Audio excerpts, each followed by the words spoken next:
जी, बिस्मिल्लाहिर्रहमानिर्रहीम। मेरा नाम सैयद यसीर नकवी और मैं मौजूद हूँ कैएनएस इंस्टीट्यूट ऑफ एजुकेशन के अंदर, जहाँ से हम कंडक्ट कर रहे हैं फर्स्ट ईयर फिजिक्स क्लासेस। जैसे कि अभी तक हमने ऑस्किलेशन, अकाउस्टिक्स, फिजिकल ऑप्टिक्स की कंप्लीट सीरीज कंप्लीट की हैं न्यूमेरिकल को शामिल करते हुए। आज हम इंशाल्लाह डीसी सर्किट स्टार्ट करने जा रहे हैं और डीसी सर्किट आपकी बुक का चैप्टर नंबर 10 भी है और बड़ा इंपॉर्टेंट चैप्टर है आपके सिलेबस का।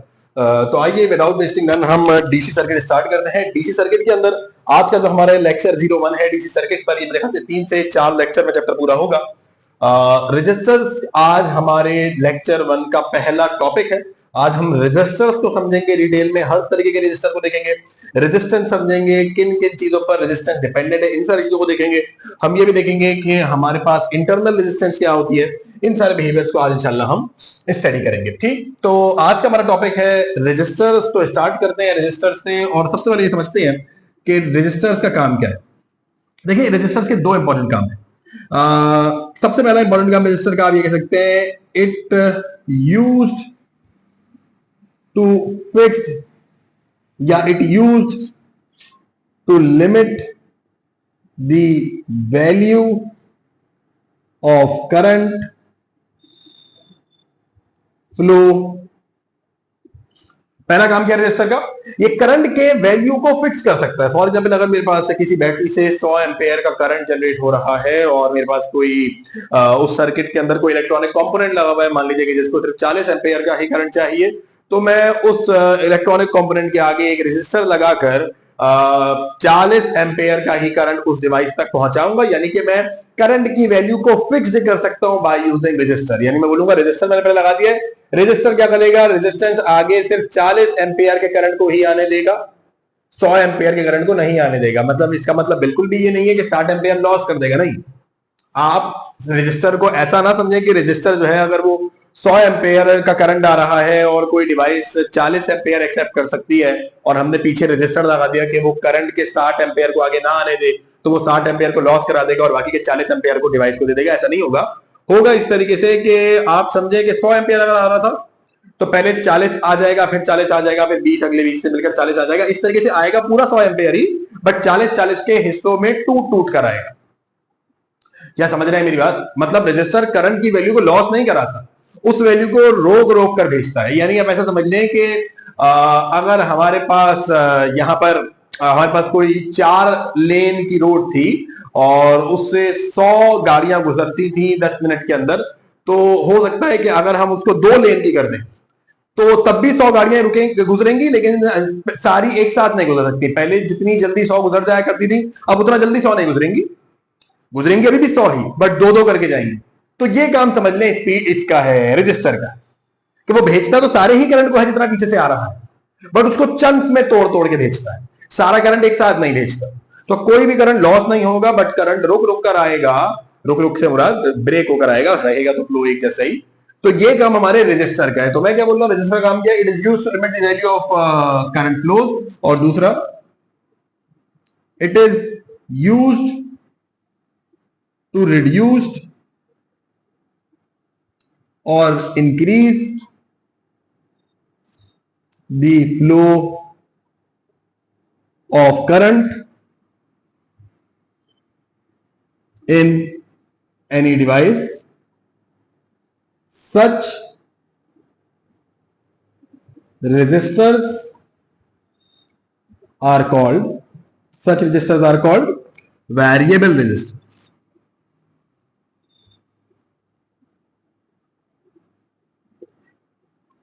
अच्छा, रेजिस्टर्स की बाज़ वक़्त कुछ रेजिस्टर ऐसे होते हैं कि इनकी रेजिस्टेंस जो होती है ना, यानी उनके जो करंट के फ्लो को रोकने की कैपेबिलिटी है, जो करंट के फ्लो को रोकने की सलाहियत है, वो कुछ रेजिस्टर की फिक्स्ड होती है और कुछ रेजिस्टर की ये रेजिस्टेंस की वैल्यू वेरिएबल होती है। वेरिएबल होने से मुराद ये है कि आप चाहें तो रेजिस्टेंस को बढ़ा सकते हैं, आप चाहें तो रेजिस्टेंस को कम कर सकते हैं।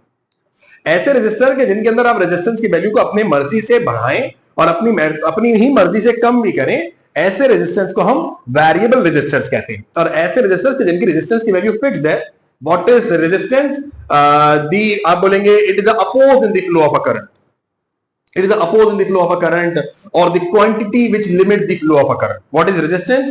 The property which resist the flow of a current or which oppose the flow of a current or which limit the flow of current.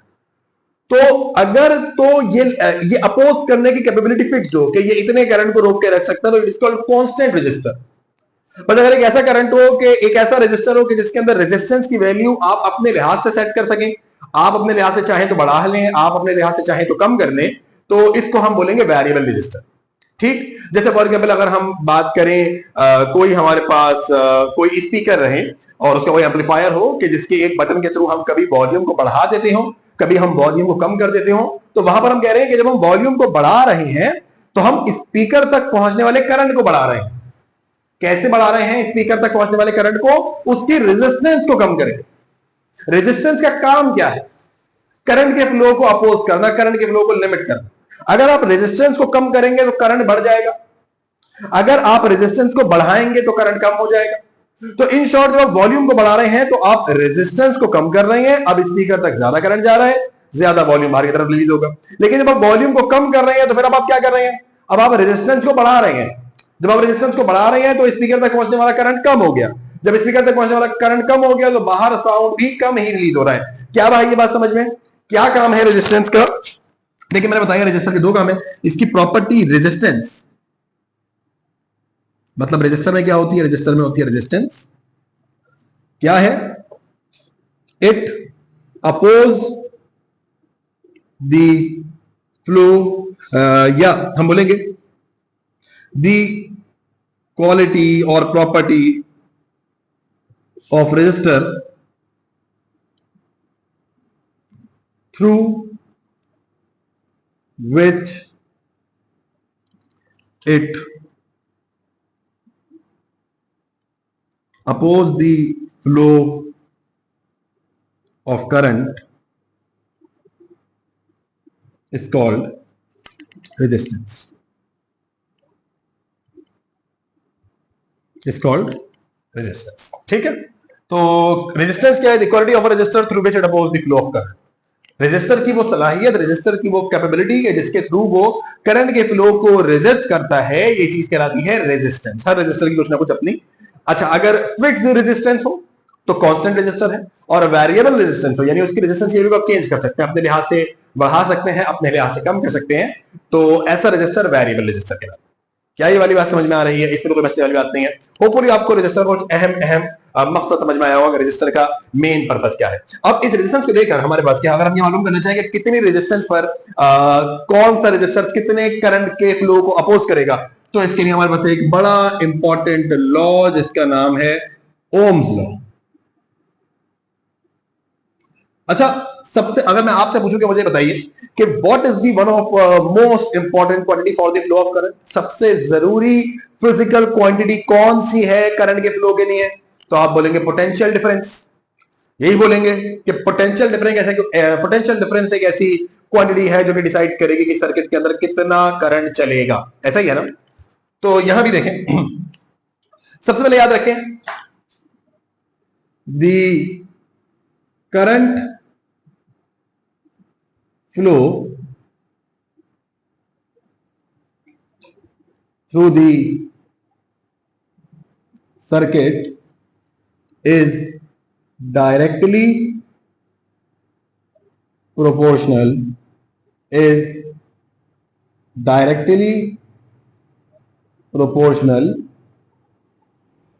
to the potential difference.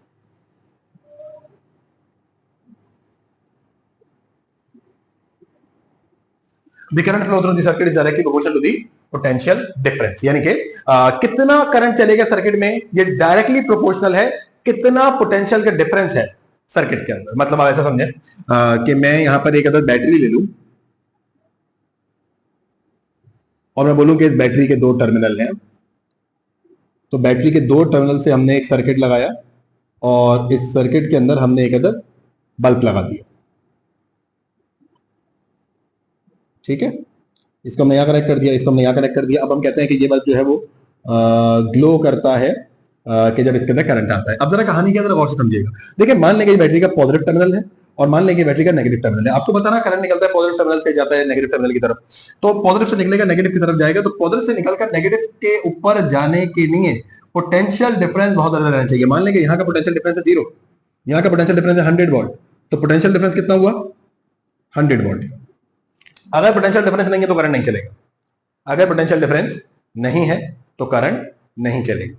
Potential difference होता क्या है, आप ऐसे समझे, वैसे तो आप अभी हम जब इससे अभी हम इलेक्ट्रिक फील्ड पढ़ेंगे तो वहां पर, और इलेक्ट्रिक करंट भी पढ़ेंगे तो वहां पर आपको बताएंगे कि पोटेंशियल डिफरेंस क्या है। It is the work done by a charge to move from a positive terminal to a negative terminal.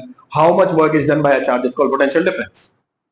To move from a positive terminal, चाहे तो लिख लें, to move from a positive to negative terminal, how much work is done by a charge is called potential difference. जितना ज्यादा charge work done करेगा उतना ज्यादा current चलेगा, जितना ज्यादा चार्ज वर्क डन करेगा उतना ज्यादा करंट चलेगा सर्किट के अंदर। आ रही बात समझ में? तो पोटेंशियल डिफरेंस का रहना बहुत जरूरी है करंट के लिए। अगर पोटेंशियल डिफरेंस 0 है तो करंट नहीं चलने वाला। तुम समझ लो यहां का पोटेंशियल और यहां का पोटेंशियल अलग अलग होना चाहिए। ये हायर पोटेंशियल पर, ये लोअर पोटेंशियल पर पोटेंशियल का डिफरेंस, तो ही करंट चलेगा। तो ओम्स लॉ कहता है कि जितना ज्यादा पोटेंशियल डिफरेंस होगा उतना ज्यादा करंट चलेगा। डेल्टा वी से हम रिप्रेजेंट करते हैं किसको? डेल्टा वी से हम रिप्रेजेंट करते हैं पोटेंशियल डिफरेंस को, पीडी पोटेंशियल डिफरेंस। जितना ज्यादा पोटेंशियल डिफरेंस होगा उतना ज्यादा करंट चलेगा। जब यहां से प्रोपोर्शनैलिटी हटती है तो कांस्टेंट का के आता है। दिस कांस्टेंट का के is called conductance of a material. This is called conductance of a material. के क्या चीज है? के है कंडक्टेंस है मटेरियल की, यानी वो जो हमारा मटेरियल है, जिस भी तरीके का कंडक्टर है, हमारे पास कॉपर है, सिल्वर है, या कोई और हमारे पास मेटल से बना हुआ एक कंडक्टर है, उस कंडक्टर की कंडक्टेंस को हम के कहते हैं। और ये कंडक्टेंस रेजिस्टिविटी का अपोजिट होता है, यानी रिवर्स होता है। तुम खुद समझो ना। देखो, अगर कंडक्टिविटी ज्यादा है तो रेजिस्टेंस लाजमी कम होगी। यानी अगर करंट ज्यादा कंडक्ट कर सकता है तो रेजिस्टेंस कमी है ना, तभी तो करंट ज्यादा कंडक्ट कर रहा है। ऐसे ही तो है। अगर ज्यादा रेजिस्टिविटी रहेगी तो फिर तो कंडक्टिविटी ज्यादा नहीं हो सकती ना। अगर ज्यादा रेजिस्टिविटी मौजूद है, इसका मतलब है करंट के फ्लो में रुकावट ज्यादा मौजूद है, तो फिर करंट कम फ्लो करेगा। ऐसा ही है कि करंट कम फ्लो करेगा। बट अगर कंडक्टिविटी ज्यादा है तो फिर रेजिस्टिविटी कम होगी, और अगर रेजिस्टिविटी ज्यादा है तो कंडक्टिविटी कम होगी। तो हम कहते हैं जो के है कंडक्टिविटी ऑफ मटेरियल, ये रेसिप्रोकल होता है रेजिस्टिविटी के। आर फॉर रेजिस्टिविटी तो नहीं बोलेंगे, आर रेजिस्टेंस बोलेंगे। के जो है वो रेसिप्रोकल होता है किसका? रेजिस्टेंस का। किसका रेसिप्रोकल होता है? रेजिस्टेंस का। तो अगर मैं यहाँ के के बजाय ये रखूं, आई इज इक्वल टू के बजाय मैं रखूं 1/r इंटू डेल्टा वी, और ये आर यहाँ पर अगर मल्टीप्लाई हो जाएगा तो हो जाएगा I R is equal to delta V. और तो इससे हमें फॉर्मूला मिलेगा delta V is equal to I R, यानी कि potential difference is equal to current multiply by resistance. तो ये एक ओम लॉ के थ्रू हम रिलेशन बनाते हैं रेजिस्टेंस का, किसके साथ? वोल्टेज और करंट के साथ। देखो, अगर जीरो रेजिस्टेंस रहे, यानी कोई रेजिस्टेंस ना हो, तब तो जितना वोल्टेज उतना करंट। कोई रेजिस्टेंस ना हो तो जितना वोल्टेज उतना करंट। लेकिन अगर रेजिस्टेंस होगी तो जितना वोल्टेज उतना करंट नहीं चलेगा। रेजिस्टेंस की वजह से कुछ वोल्टेज ड्रॉप हो जाएगा। अब आ रही है इस बात समझ में? अगर तो कोई रेजिस्टेंस नहीं है तो जितना वोल्टेज उतना करंट। बट अगर रेजिस्टेंस है तो उस रेजिस्टेंस की वजह से कुछ वोल्टेज ड्रॉप हो जाएगा। सारे वोल्टेज करंट चलाने में इस्तेमाल नहीं होगा, कुछ वोल्टेज क्या हो जाएगा? ड्रॉप हो जाएगा। लेकिन तो रिलेशन हमारे पास आ गया पोटेंशियल डिफरेंस का, आई आर। क्या याद है कि बात समझ में आ रही? इसमें तो कोई बस्ते वाली बात नहीं है। अच्छा, एक चीज बड़ी इंपॉर्टेंट यहां लिख दूं, आप फिर इसको मिटाएंगे। Unit of resistance.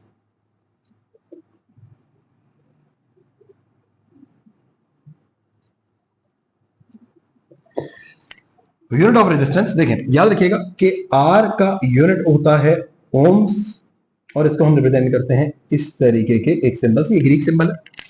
Ohms symbol है किसका? रेजिस्टेंस का। ठीक, मैंने आपको बोला जितना ज्यादा वोल्टेज उतना ज्यादा करंट, जितना ज्यादा रेजिस्टेंस उतना कम करंट। क्यों? जितना ज्यादा रेजिस्टेंस उतना ज्यादा वोल्टेज ड्रॉप, जितना ज्यादा वोल्टेज ड्रॉप उतना कम करंट चलने वाला। क्या आ गई ये वाली बात समझ में? इसमें तो कोई बस वाली बात नहीं है। जल्दी से इसको कॉपी करेंगे, कॉपी कर लो, इसको पॉज करके कॉपी कर लो। सही। अब इसके बाद क्या होता है, हमारे पास ना रजिस्टर की अलग अलग वैल्यू के ऊपर, मतलब अगर आप एक रजिस्टर को देखोगे ना, अगर आप एक रजिस्टर मार्केट से खरीद कर लेकर आओ और आप एक रजिस्टर को देखो, तो आप देखोगे कि उस रजिस्टर के ऊपर अलग अलग किस्म के कलर कोड्स होते हैं, और उस रजिस्टर के ऊपर अलग अलग किस्म के कलर कोड्स होते हैं। उस कलर कोड्स के थ्रू जो है ना, हम रेजिस्टेंस की वैल्यू बताते हैं कि इस रजिस्टर के अंदर कितनी रेजिस्टेंस है। सही। तो हमें क्या करना पड़ता है कि जब हम एक मार्केट से रजिस्टर खरीद के लेके आते हैं, तो एक मार्केट से आने वाला रजिस्टर कुछ इस तरीके का होता है कि यहां पर से लेकर यहाँ पर एक इस तरीके का हमें रजिस्टर देखने को मिलता है, जिस पर यहाँ पर कुछ कलर हो रखा होता है, यहाँ पर कुछ कलर हो रखा होता है, और यहाँ पर कुछ कलर हो रखा होता है, और यहाँ पर भी कुछ कलर हो सकता है।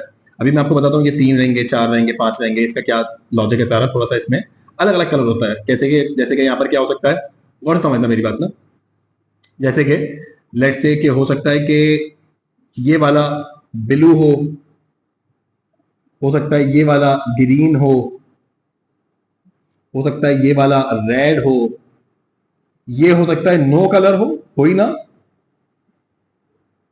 और हो सकता है कि ये गोल्डन और हो सकता है कि ये सिल्वर। ये क्या मतलब है इन सबका भी, इसको हम समझते हैं। देखिए, इसको समझने के लिए एक इमेज में आपको दिखाता हूं, उससे आपको ज्यादा आसानी से समझ में आएगा।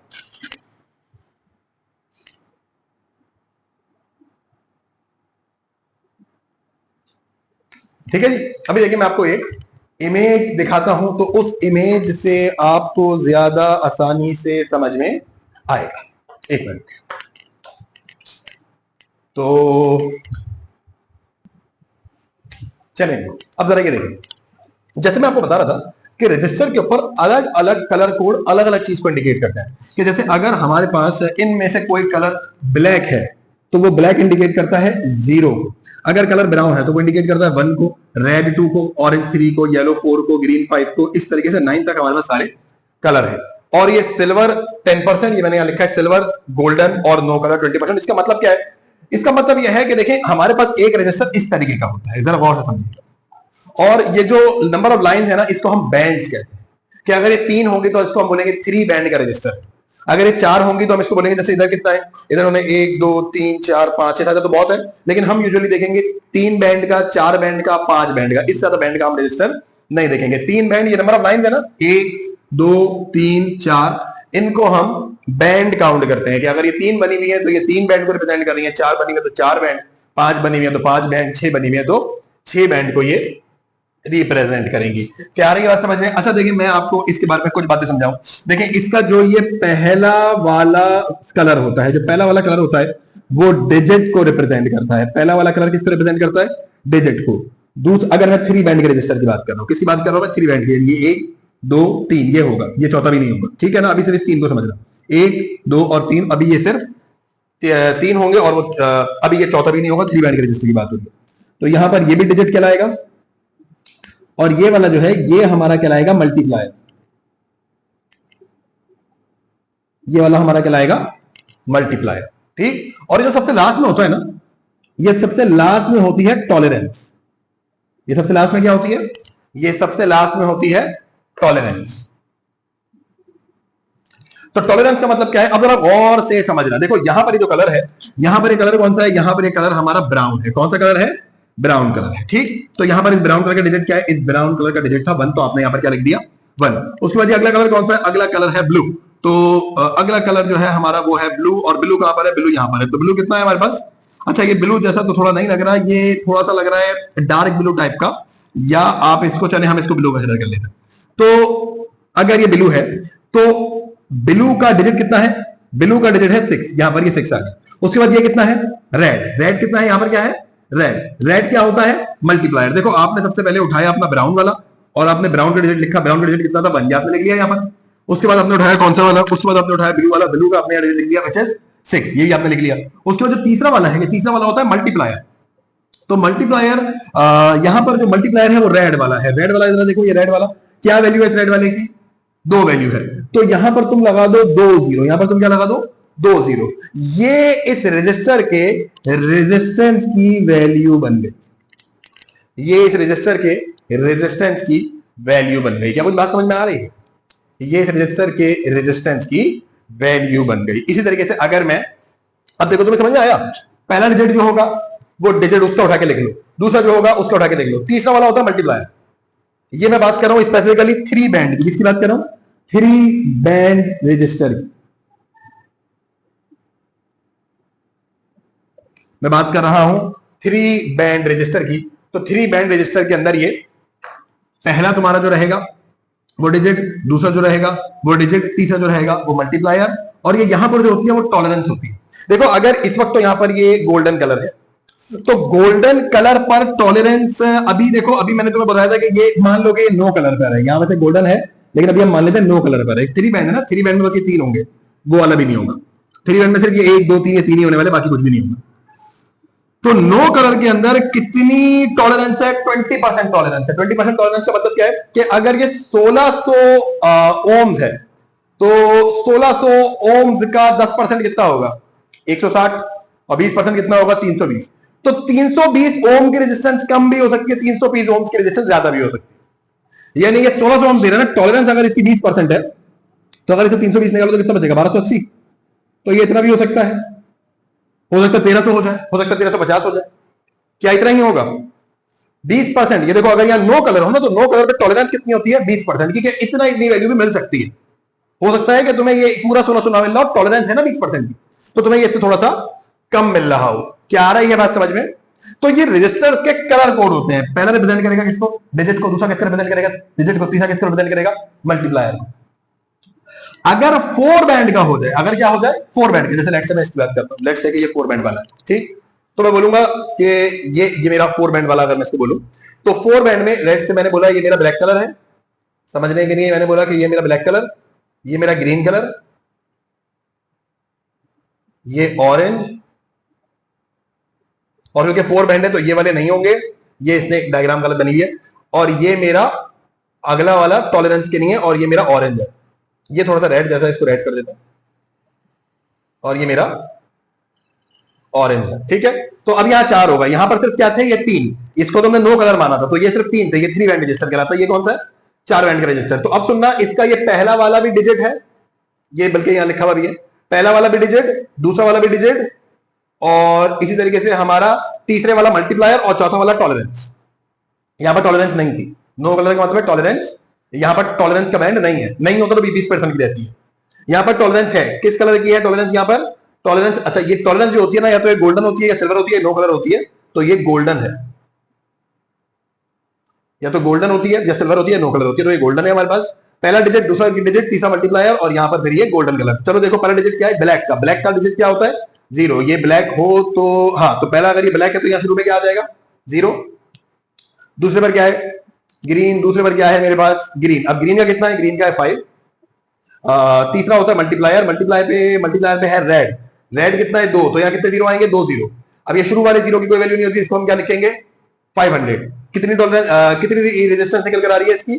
500 ओम्स की रेजिस्टेंस निकल कर आ रही है। और ये जो गोल्डन है, गोल्डन में टॉलरेंस कितनी होती है? देखो जरा, गोल्डन में टॉलरेंस होती है 5%। तो इस 500 का 5% कितना होगा? 10%। इसका 50 होगा, 5% 25 होगा, यानी इसमें 25 ओम्स कम हो सकते हैं, यानी ये 475 भी हो सकता है, और ये 525 भी हो सकता है। तो ये टॉलरेंस इंडिकेट करता है। ये देखो पहला ब्लैक का लिया ग्रीन, ब्लैक का लिया 0, ग्रीन का लिया हमने कितना? ग्रीन का लिया हमने 5, रेड। मल्टीप्लायर जितने होते हैं ना, देखो यहां पर ये रेड क्या था? यहां पर ये रेड था मल्टीप्लायर, रेड क्या था यहां पर? मल्टीप्लायर। तो मल्टीप्लायर क्या करता है? मल्टीप्लायर जितने होंगे उतने जीरो लगा दोगे आप आगे। मल्टीप्लायर क्या करेगा? जितने आपके पास मल्टीप्लायर की वैल्यू होगी उतने आप आगे क्या लगा दोगे? जीरो लगा दोगे, ठीक। तो इस तरीके से हम कलर कोड्स के थ्रू भी किसको समझते हैं? इस तरीके से हम कलर कोड्स के थ्रू भी रजिस्टर की रेजिस्टेंस की वैल्यू को समझ रहे होते हैं। होपफुली आपको ये वाली बात समझ में आ रही होगी, ठीक है जी। तो आपको समझ में आया कि हमने देखा कि किस तरीके से कलर बैंड के जो रिलेशन रहते हैं, वो उसके थ्रू हम एक रजिस्टर के रेजिस्टेंस की वैल्यू निकालते हैं। होपफुली आपको ये वाली बात समझ में आई होगी। अब आगे हम स्टडी करने जा रहे हैं factor affecting resistance. Factor affecting resistance, याद रखें that resistance of any material depends on the nature and size of material। किसी भी मटेरियल की जो रेजिस्टेंस होती है वो उसके नेचर और साइज दोनों पर डिपेंडेंट होती है। यानी कि इसको मैं आसान लफ्जों में आपको ऐसे समझाऊं, याद रखें that resistance of any conductor याद रखें, resistance of any conductor is directly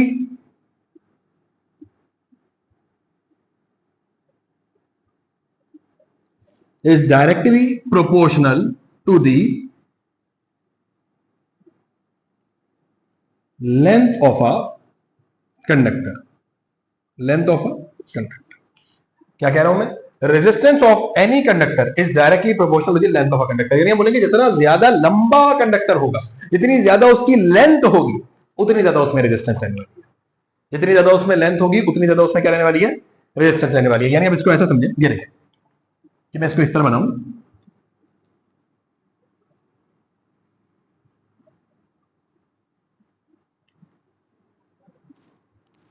let's say कि हमारे पास ये कंडक्टर है और ये इस कंडक्टर की लेंथ। तो हमारे पास जो रेजिस्टेंस होगी ना कंडक्टर में, वो डायरेक्टली प्रोपोर्शनल होगी इस कंडक्टर के लेंथ के। डायरेक्टली प्रोपोर्शनल होगी किसके? इस कंडक्टर की लेंथ के। जितनी ज्यादा लेंथ होगी कंडक्टर की, उतनी ज्यादा उसके अंदर रेजिस्टेंस होगी। दूसरा, that resistance of a conductor is inversely proportional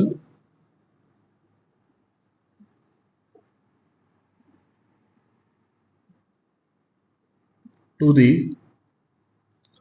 cross sectional area of a resistance of a conductor is inversely proportional to the cross sectional area of a conductor। ये दूसरा फैक्टर है। देखिए, जितना ज्यादा बड़ा ये क्रॉस सेक्शनल एरिया होगा, जितना ज्यादा बड़ा ये क्रॉस सेक्शनल एरिया होगा, उतनी कम रेजिस्टेंस होगी। जितना ज्यादा बड़ा ये क्रॉस सेक्शनल एरिया होगा, उतनी, यानी आप बोलेंगे रेजिस्टर कंडक्टर की विड्थ जितनी ज्यादा है, कंडक्टर की क्रॉस सेक्शनल एरिया जितना ज्यादा है करंट के गुजरने के लिए, उतनी कम रेजिस्टेंस। बट जितनी ज्यादा लेंथ है कंडक्टर की, उतनी ज्यादा रेजिस्टेंस। तो इसको हम इस तरीके से लिखते हैं, that resistance is inversely proportional to the cross sectional area. ऐसे ही लिखेंगे, resistance is inversely proportional to cross sectional area. जब इन दोनों को, इसको मैं कंडीशन 1 बोलूं, इसको मैं कंडीशन 2 बोलूं, और जब इनको कंबाइन करते हैं, कंबाइन इक्वेशन 1 विद इक्वेशन 2। जब कंबाइन करते हैं, हम इसको ऐसे लिखते हैं, that resistance is directly proportional to length of a area and inversely proportional to the cross sectional area of a conductor. Resistance is directly proportional to the length of a conductor and inversely proportional to the cross sectional area of a conductor. तो जब यहां से हमारे पास proportionality हटती है, तो constant का raw आता है, and this raw is called constant of proportionality, called resistivity of a material, of a conductor कहते हैं, resistivity of the conductor। क्या मतलब? जब प्रोपोर्शनलिटी हटती है तो यहां पर ये कांस्टेंट आता है, इस कांस्टेंट को हम कहते हैं रेजिस्टिविटी ऑफ अ कंडक्टर। अब ये रेजिस्टिविटी क्या है? ये रेजिस्टिविटी किसी भी मटेरियल की इंट्रिंसिक प्रॉपर्टी है। इंट्रिंसिक से मुराद ये उस मटेरियल की नेचुरल प्रॉपर्टी है, यानी आप बोल लीजिए कि ये प्योरली एग्जिस्ट करती है उस कंडक्टर के अंदर। इंट्रिंसिक प्रॉपर्टी प्योरली एग्जिस्ट करती है हमारी किसी मदाखलत के बगैर। एज जैसे ही आपने एक कंडक्टर बनाया है, कोई कंडक्टर लिया, तो उसके अंदर ये प्रॉपर्टी ऑलरेडी एग्जिस्ट करेगी, resistivity. It is a capability of a resistor to resist the flow of current. मतलब how much amount of current can be stopped by a resistor per unit length is called resistivity। अभी बात करते हैं resistivity की हम।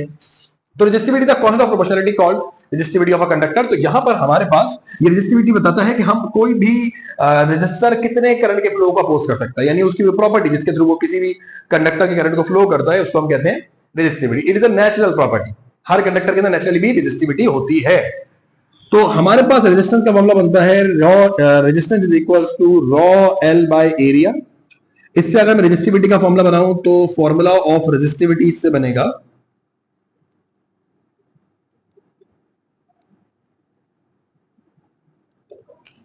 और formula of resistivity इससे होगा ए या डिवाइड हो रहा है, यहां पर आके मल्टीप्लाई हो जाएगा, एल का मल्टीप्लाई हो रहा है, यहां पर आके divide, then L is equal to rho. तो जो हमारे पास रॉ का फॉर्मूला बना वो बना आर ए बाय एल, और अगर इसका यूनिट बनाए R A by L, rho is equal to R A by L. अगर हम इसका यूनिट बनाए तो इसका यूनिट कहां बनाए, कहां तक आपको नजर आ रहा है? हाँ, हम यहां बना लें इसका यूनिट। अगर मैं इसका यूनिट बनाऊं तो यूनिट क्या बनेगा, जरा यहां गौर से देखें। तो यूनिट बनेगा, रेजिस्टेंस का यूनिट मैं आपको बता चुका, रेजिस्टेंस का यूनिट होता है ओम्स, और ए का एरिया का यूनिट होगा मीटर स्क्वायर, और लेंथ का यूनिट होगा मीटर। तो इससे कैंसिल, रेजिस्टिविटी का यूनिट बना ओम्स मीटर। रेजिस्टिविटी का यूनिट क्या बना, ओम्स मीटर। ये हर मटेरियल की इंट्रिंसिक प्रॉपर्टी होती है, तो ये इसकी वैल्यू आपको हर मटेरियल के लिहाज से अलग देखने को मिलेगी। हर मटेरियल के लिहाज से आपको उसके रेजिस्टिविटी की वैल्यू अलग देखने को मिल रही होगी, और उसका यूनिट क्या है, ओम्स मीटर। आपकी बुक में भी एक लिस्ट दी है कुछ कंडक्टर की रेजिस्टिविटी की वैल्यू को, रेजिस्टिविटी की वैल्यू की, तो आप उसको भी लाजमी देख लीजिएगा। चलें जी, करेंगे इसको जल्दी से, शाबाश, जल्दी करें।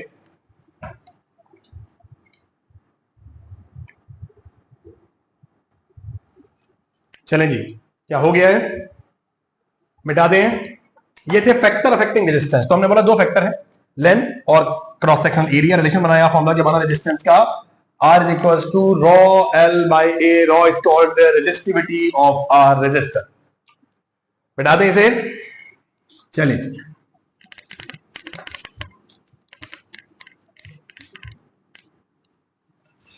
इसके बाद हम देखेंगे रेजिस्ट। देखें, हमने बोला रेजिस्टेंस किस पर डिपेंडेंट है, तो हमने बोला रेजिस्टेंस डिपेंडेंट है टेम्परेचर पर और एरिया पर, सॉरी, लेंथ पर और क्रॉस सेक्शनल एरिया पर। बट रेजिस्टिविटी किस पर डिपेंडेंट है? क्या रेजिस्टिविटी भी साइज पर डिपेंडेंट होती है मटेरियल के, या नेचर पर डिपेंडेंट होती है? तो जवाब है कि रेजिस्टिविटी साइज पर डिपेंडेंट नहीं होती। याद रखिए, रेजिस्टिविटी यानी कि रॉ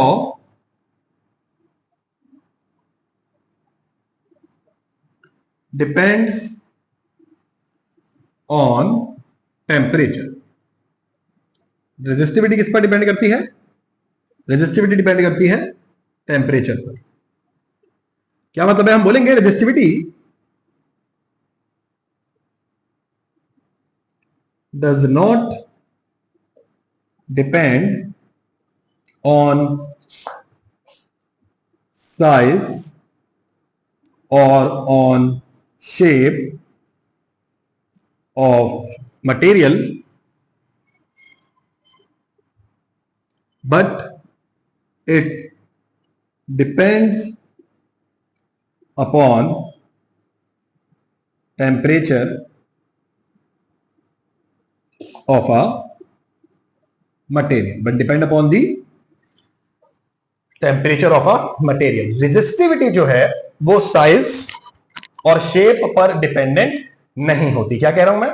रेजिस्टिविटी जो है वो साइज और शेप पर डिपेंडेंट नहीं होती, वो किस पर डिपेंडेंट होती है? वो टेम्परेचर पर डिपेंडेंट होती है। देखो एक्चुअली में क्या होता है टेम्परेचर बढ़ाने से, बात को समझो। देखो, रेजिस्टिविटी प्राइमरली दो फैक्टर पर डिपेंडेंट है। पहला फैक्टर, कितने मॉलिक्यूल, कितने इलेक्ट्रॉन जो कि करंट के थ्रू आ रहे हैं वो उस कंडक्टर के आयंस के साथ कोलाइड कर पा रहे हैं। कितने इलेक्ट्रॉन्स जो कि करंट के थ्रू आ रहे हैं वो उस कंडक्टर के आयंस के साथ कोलाइड कर पा रहे हैं। तो जितना ज्यादा कोलिजन ज्यादा होगा उतना ज्यादा करंट के चलने का चांस ज्यादा रहता होगा, और उतना ही ज्यादा इफेक्ट रेजिस्टिविटी का वहां पर नजर आता होगा। और दूसरा, कितनी एनर्जी वो लेकर आ रहे हैं। जितनी ज्यादा एनर्जी लेकर आएंगे उतनी ज्यादा वाइब्रेशन तेज होगी, जितनी ज्यादा वाइब्रेशन तेज होगी उतना ज्यादा करंट की गुजरने का चांस ज्यादा है। तो वहां पर भी रोल किसका रहने वाला है? रेजिस्टिविटी का, कि रेजिस्टिविटी उसको अपोज करने वाली। तो रेजिस्टिविटी टेम्परेचर पर डिपेंडेंट है। किस पर डिपेंडेंट है? टेम्परेचर पर। क्या मतलब है? देखिए याद रखें, फॉर कंडक्टर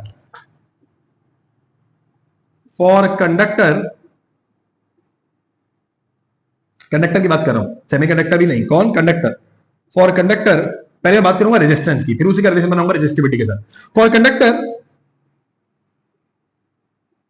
रेजिस्टेंस इज, या मैं ऐसा बोलूं, resistance at any temperature T is directly proportional to the resistance at 0 degree Celsius. क्या मतलब है इस बात का कि किसी भी टेम्परेचर पर जो रेजिस्टेंस होगी वो डायरेक्टली प्रोपोर्शनल है resistance at 0 degree Celsius. R naught मतलब resistance at 0 degree Celsius, R T मतलब resistance at any temperature T.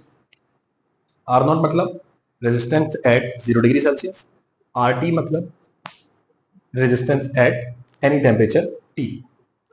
तो जितनी ज्यादा हमारे पास 0 डिग्री सेल्सियस पर रेजिस्टेंस होगी उतना ज्यादा ही टेम्परेचर को बढ़ाने पर रेजिस्टेंस चेंज होगी, उतनी ज्यादा बढ़ती चली जाएगी। वैसा बोले जितनी ज्यादा रेजिस्टेंस 0 डिग्री सेल्सियस पर होगी उतनी ही ज्यादा रेजिस्टेंस बढ़ेगी टेम्परेचर को बढ़ाने से। अगर 0 डिग्री सेल्सियस पर ही रेजिस्टेंस कम है तो ज्यादा टेम्परेचर बढ़ाने पर भी रेजिस्टेंस बहुत ज्यादा नहीं बढ़ेगी।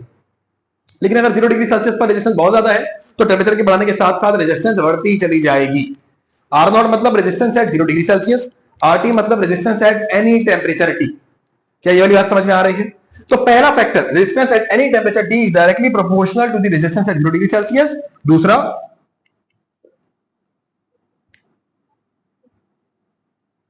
रेजिस्टेंस एट फॉर्मूला रेजिस्टिविटी का ही बनाऊंगा लेकिन रेजिस्टेंस के थ्रू, resistance is also directly proportional, is also directly proportional. तो या बल्कि एक मिनट इसको बोल रहे हैं resistance at the change in resistance, को लिखें the change in resistance, the change in resistance at any temperature T is directly proportional to change in resistance बोलेंगे इसको। कितना ज्यादा चेंज आएगा जितना ज्यादा 0 डिग्री सेल्सियस पर रेजिस्टेंस होगी। अगर 0 डिग्री सेल्सियस पर भी रेजिस्टेंस बहुत ज्यादा तो चेंज भी बहुत ज्यादा आएगा। अगर 0 डिग्री सेल्सियस पर रेजिस्टेंस बहुत कम है तो चेंज भी कम आएगा। ठीक है, टेम्परेचर टी पर रेजिस्टेंस नहीं, चेंज कितना आया टेम्परेचर में, रेजिस्टेंस में। और ये चेंज इन आर का मतलब क्या है? चेंज इन आर का मतलब है, या लिख दूं, देखो टेम्परेचर के बढ़ाने के बाद ना रेजिस्टेंस बढ़ जाएगी तो R T minus R naught, यानी जो टी टेम्परेचर पर रेजिस्टेंस है उसमें 0 टेम्परेचर वाले रेजिस्टेंस को माइनस करो तो चेंज इन रेजिस्टेंस निकल कर आ जाएगी। तो कितनी चेंज आएगा? जितना ज्यादा इनिशियल रेजिस्टेंस होगा। और रेजिस्टेंस और इसको भी यहां बोलो change in resistance is directly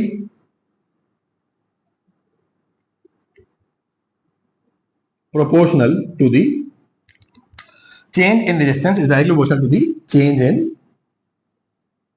temperature.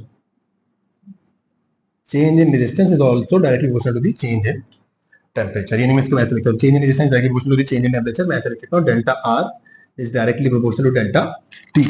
कितना रेजिस्टेंस में चेंज आएगा जितना ज्यादा टेम्परेचर चेंज होगा, जल्दी टेम्परेचर चेंज होता जाएगा, जितना ज्यादा टेम्परेचर बढ़ता चला जाएगा उतनी ज्यादा रेजिस्टेंस चेंज होती चली जाएगी। अगर इन दोनों को मैं कंबाइन करके लिखूं तो मैं कहता हूं delta R is directly proportional to R naught times delta T. यानी कितनी रेजिस्टेंस चेंज होगी, जितनी ज्यादा रेजिस्टेंस होगी 0 डिग्री सेल्सियस पर, कितनी रेजिस्टेंस चेंज होगी जितना ज्यादा टेम्परेचर चेंज होगा। क्या आ रही है इतनी बात समझ में? ठीक है, अब ये देखें क्या होगा जब यहां से प्रोपोर्शनलिटी हटती है। तो देखें ये था प्रोपोर्शनलिटी का साइन। जब यहां से प्रोपोर्शनलिटी हटती है तो कांस्टेंट का अल्फा आता है। जब यहां से प्रोपोर्शनलिटी हटती है तो कांस्टेंट का अल्फा आता है। Alpha is coefficient of change in resistance या कोफिशिएंट ऑफ रेजिस्टिविटी कह लें आप। So coefficient of resistivity, this is called coefficient of resistivity. ये भी हर वैल्यू के, हर मटेरियल के लिहाज से अलग अलग होता है। हर मटेरियल के लिहाज से इसकी वैल्यू अलग अलग रहती है, वो आपको सवाल के अंदर दे देंगे। तो alpha is coefficient of resistivity. ये प्रोपोर्शनलिटी था, ये प्रोपोर्शनलिटी हटी, कांस्टेंट आया, कांस्टेंट के साथ इक्वल टू लगा। ये कांस्टेंट कौन था? यहाँ पर कोफिशिएंट ऑफ रेजिस्टिविटी। तो हम बोलते हैं delta R is equal to alpha time R naught delta T. अब मैंने आपको बताया था ये डेल्टा आर किसके बराबर है? डेल्टा आर बराबर है R T minus R naught के। डेल्टा आर किसके बराबर है, R T minus R naught के is equal to alpha R naught delta T. अगर माइनस आर नॉट वहां ले जाऊं, ये माइनस का आर नॉट वहां जाएगा तो प्लस का R naught plus alpha R naught delta T. और यहां से अगर मैं आर नॉट बाहर निकाल लूं तो अंदर बचेगा 1 प्लस अल्फा डेल्टा टी, यही बचेगा। R T is equal to R naught, यहां से बाहर निकाल, अंदर क्या बचेगा 1 प्लस अल्फा डेल्टा टी। ये बन गया रेजिस्टेंस का फॉर्मूला जो आप किसी टेम्परेचर टी पर निकाल सकते हैं। मतलब मान लें कि हमारे पास 0 डिग्री सेल्सियस पर रेजिस्टेंस और हमें बोला जा रहा है बताइए 25 डिग्री सेल्सियस पर कितनी रेजिस्टेंस होगी। तो this is the formula to calculate the resistance at any temperature T. किसी भी टेम्परेचर टी पर अगर आपने रेजिस्टेंस कैलकुलेट करें तो फॉर्मूला क्या है, R T is equal to R naught 1 plus alpha delta T. इसी फॉर्मूले को मैं रेजिस्टिविटी के लिहाज से लिख सकता हूं, जरा ये देखना, रेजिस्टिविटी इसकी जगह मैं लिखूंगा resistivity R T is equal to rho T is equal to rho naught 1 plus alpha delta T. मैंने आपको क्या बोला था, हम निकाल रहे हैं रेजिस्टिविटी डिपेंड अपॉन टेम्परेचर। तो this is a formula for resistivity at any temperature. Resistivity भी टेम्परेचर के बढ़ने के साथ बढ़ जाती है, कंडक्टर्स के लिए रेजिस्टिविटी बढ़ जाती है। किसके बढ़ने के साथ, टेम्परेचर के बढ़ने के साथ। कंडक्टर्स के लिए रेजिस्टिविटी कम हो जाती है, किसके कम होने के साथ, टेम्परेचर के कम होने के साथ। टेम्परेचर कम होगा रेजिस्टिविटी कम होगी, टेम्परेचर बढ़ेगा रेजिस्टिविटी बढ़ेगी, किसके लिए, कंडक्टर्स के लिए। बट फॉर सेमीकंडक्टर्स ये उल्टा है, सेमीकंडक्टर्स के लिए ये बिहेवियर कंप्लीटली उल्टा हो जाता है। यानी सेमीकंडक्टर्स का अगर आप टेम्परेचर बढ़ा रहे होंगे तो रेजिस्टिविटी कम हो रही होगी, टेम्परेचर कम कर रहे होंगे तो रेजिस्टिविटी बढ़ रही होगी सेमीकंडक्टर्स की। बट हम किसी बात कर रहे हैं कंडक्टर्स की। कंडक्टर में रेजिस्टिविटी बढ़ाने से, टेम्परेचर बढ़ाने से रेजिस्टिविटी बढ़ती है, टेम्परेचर कम करने से रेजिस्टिविटी कम होती है। तो this is the formula for resistivity at any temperature T which is equal to rho naught times 1 plus alpha delta T. Hopefully आपको topic resistivity, how resistivity depend upon temperature and what is the formula for resistivity at any temperature T is, ये आपको सारी कहानी समझ में आ रही होगी। क्या समझ में आ रही है कि रेजिस्टेंस क्या चीज है, ओम्स लॉ से रेजिस्टेंस कैसे निकलती है, कलर के थ्रू हम किसी भी रेजिस्टर की रेजिस्टेंस की वैल्यू कैसे निकाल सकते हैं, और फैक्टर इफेक्टिव रेजिस्टेंस क्या होते हैं, और रेजिस्टिविटी डिपेंड अपॉन टेम्परेचर का मतलब क्या है। क्या ये सारी बातें समझ में आ रही हैं? करेंगे इसको जल्दी जल्दी, ठीक। तो हम आज अपने इस वाले लेक्चर को यहीं रखेंगे। अगला जो हमारा लेक्चर स्टार्ट होगा, लेक्चर 02, वो भी रेजिस्टेंस से ही कंटिन्यू होगा। उसके अंदर हम पहले कंडक्टेंस और कंडक्टिविटी पढ़ेंगे, पहले ईएमएफ और पोटेंशियल डिफरेंस का फर्क देखेंगे, और उसके बाद हम बात करेंगे internal resistance of a battery की। तो तब तक के लिए पढ़ते रहिए। अल्लाह हाफिज।